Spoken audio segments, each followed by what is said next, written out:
Kamuting kahoy, guys. Ang lalaki, gagawin ko tong boto.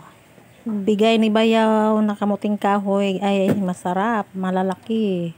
Kaya tara. Guys, so nagkuharap yun.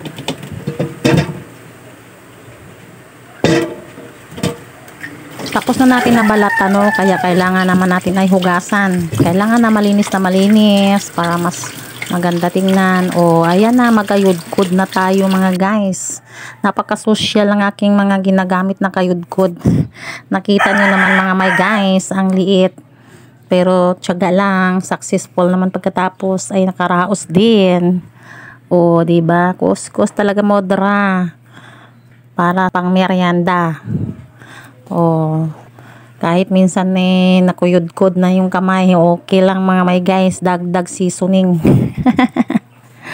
Pampasarap. Kaya ayan, sige kayudkod madra para lang tayo ay makapagluto tayo ng masarap na merienda.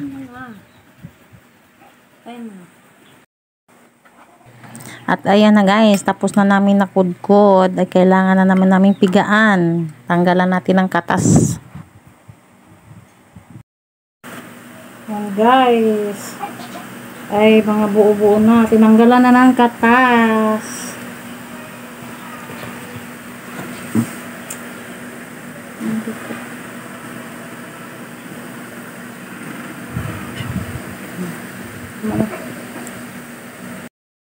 Pagkatapos natin napigaan, ayan, nahalo na natin ang asukal. Lagyan na natin ng asukal, shake ng maigi para tagos ang mga sugar doon sa pinaka pinigaan natin kamuting kahoy. Ayan. Mayroon pala akong ginawang bukhayo dito guys. Kailangan natin tong palambutin, yung mag-sticky na para yan nato ay palaman guys sa ating ginagawang kakanin.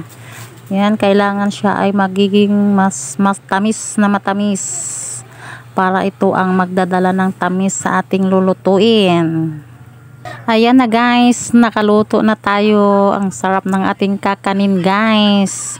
Diretsuhan na, walang nakapag-video guys. Alam mo na wala tayong videographer. Yun lamang guys, maraming salamat.